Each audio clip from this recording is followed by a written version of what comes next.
we were doing maybe $1 million a year in sales. Over the course of 15 years, by focusing on our customers, we built $100 million sales business off. We raised about $200,000. So it was bootstrapped, but we had the fundamentals. Michelin acquired the business in 2015 and I've used Black Circles as their kind of boilerplate for e-commerce across the planet. But it was, when I come back to what was the secret sauce, it wasn't really a secret. There were fundamentals that we just would not waver from. And it was about how we deliver for our customers every day, how we create a culture of camaraderie.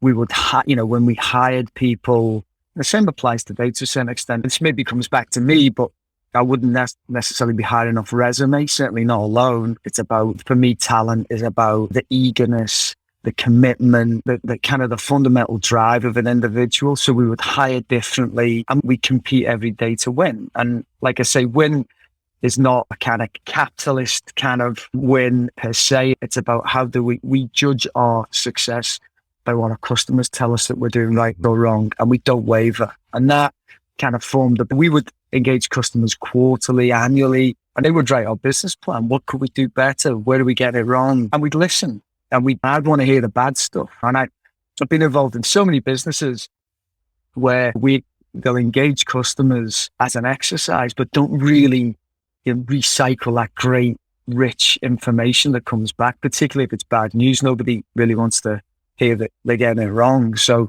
we had this culture of tell us what this is great, the good stuff's great, but really tell us how we could do better. And the team would just double down on that. And that would just became a steam train of energy that kind of just took us so far. You've mentioned the word fundamentals, and it's something that resonates with me. I feel like if you want to build a massive structure, then the foundation needs to be in place. Yep. But the other reason it stands out to me, Michael, is in the retail auto industry, there has been an increase in conversation about the fundamentals, culture, hiring process. You've mentioned some soft skills and hard skills that you're looking for, but mostly like people that are eager, that have commitment, that are willing to compete, hold ourselves accountable, get feedback and listen, and customer experience and all of these sorts of things. My question to you is, because the car business, for the longest time, it's you either want a car or need a car or you don't. And if you do, we're here, a thing. How this day and age, because the fundamentals conversation is more prevalent, how do you hold true to those fundamentals in moments where you think things should be growing faster, or maybe you feel like you're plateauing or not? Because I know that's something that a lot of people get hung up on is, I'm hearing culture, but that sounds like it takes a long time. Yeah, I'm hearing better hiring process, but that sounds like it takes a long time, so on and so forth. What's your recommendation there? Always take that longer route if that's what it takes. The challenge with these businesses are made of layers of decisions and a layer on layer, and you become, those fundamentals are usually they're made up of a huge legacy of decisions that you and your business make around. It's those short term, we could get there in 2 steps, but it wouldn't be perfect. But if we wanted it perfect, we'd have to get it in 15 or whatever. It's a longer route round.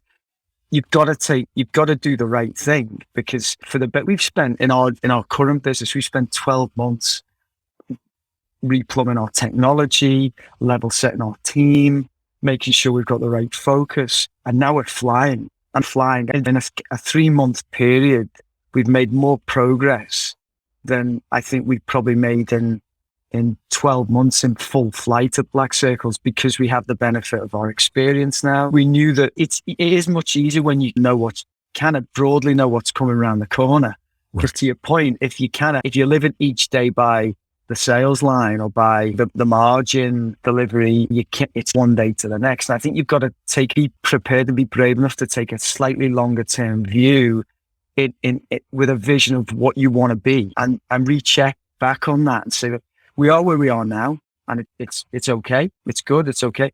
But we want to be excellent. We want to be the best in class. What's it going to take to get us there? Make a commitment to that.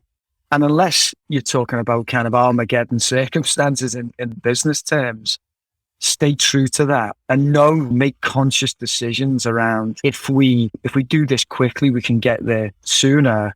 But these are the unintended consequences, or these are the trade downs on the position that we set out as our ultimate goal. As long as you share the vision with the team and everybody's engaged and excited about where we're going to get to and broadly how long it's going to take, the hard work is not something that you get people's engagement at the front end. The hard work, I think, generally is not something that people will shirk, as long as they know that at the end of it, there's, a pot of gold in terms of what we end up building and creating. And we've just been through that exact exercise, and we had a lot of very tired people who are now super energized because they can see what we've created, because we can now go so fast in so many areas, right, but do it right.